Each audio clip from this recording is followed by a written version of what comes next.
You are beyond wrong, Wendy. You're not even close to being right on this one. I'm sorry. No way in hell. And I'm going to tell you why. Number one, you brought up LeBron and the rings, okay? Who's devalued LeBron?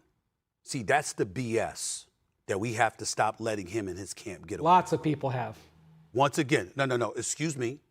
When we talk about the GOAT, because he's not in a lot of people's eyes, it's Michael Jordan. That is it. Everybody universally recognizes him as one of the top 3 players in the history of basketball. What the hell else do you want? A diaper and a bib? What do you want? Do you want us to feed you some applesauce or something? My God, what more can you do? Other than saying he's not the GOAT, he's number 2 or number 3 if you want to put Kareem Abdul-Jabbar's resume in there. What else is there? There's nothing else to deny him. And everybody recognizes that. It's factually incorrect when they walk around acting like he's been devalued. It is not true. It is not true. Now, let's get to the point that you and I do agree about.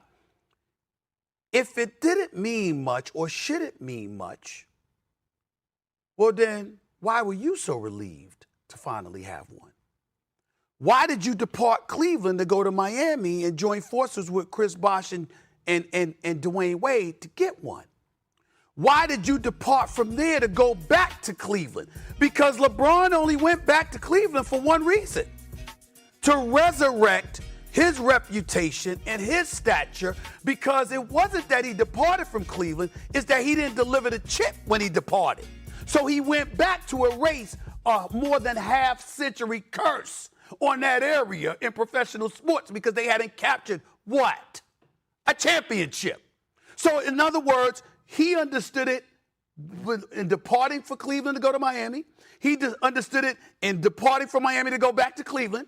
He understood it when he arrived in Tinseltown with the Lakers, that stars, superstars who wore the purple and gold, he couldn't be the one person that didn't capture a championship. He had to get at least one.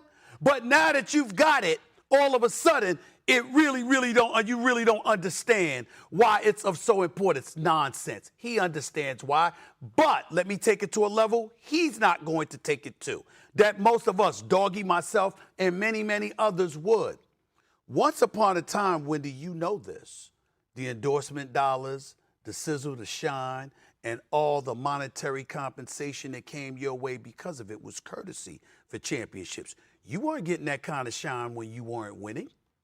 If you didn't win anything, it wasn't coming to you like that. What happened is that we've been able to use championships as validation for the shine that you receive. Because without it, you just see a lot of cats getting a lot of money. Why is that a problem?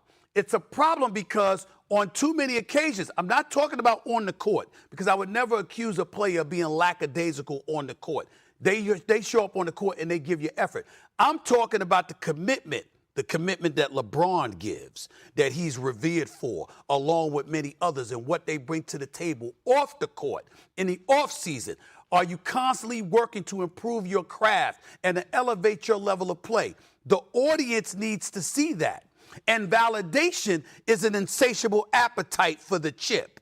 If you don't have an appetite for the chip and you're laissez-faire about it, and it's okay, I didn't win, all right, so be it, it's all right, there's more things to life. The audience ain't gonna like that. The patrons ain't gonna wanna patronize your product, your brand, et cetera, because the emotional investment they place in you, the reward that they expect to receive at the very least is a passionate approach to you in pursuit of excellence. And excellence is defined by winning. You talk about we don't remember number 2. You know who we do remember other than winners? People who really sucked, who were really horrible, that really didn't care along the way. Oh, we remember them too.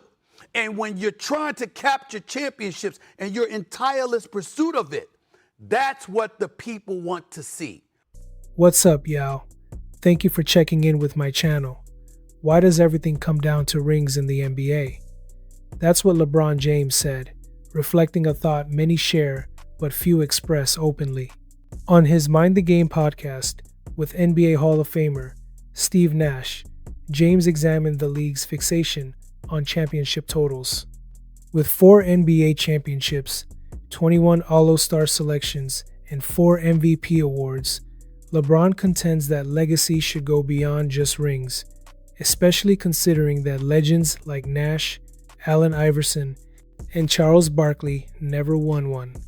This daring critique questions the conventional narrative of greatness and calls for a greater recognition of individual brilliance. He emphasized that a championship ring is a collective achievement, a testament to team effort, rather than solely individual success. LeBron is pushing back on the NBA's ring culture, stating that team titles shouldn't define a player's greatness. This is especially significant because he doesn't have as many rings as Michael Jordan, but insists that shouldn't lessen his status among the greats. Please consider subscribing.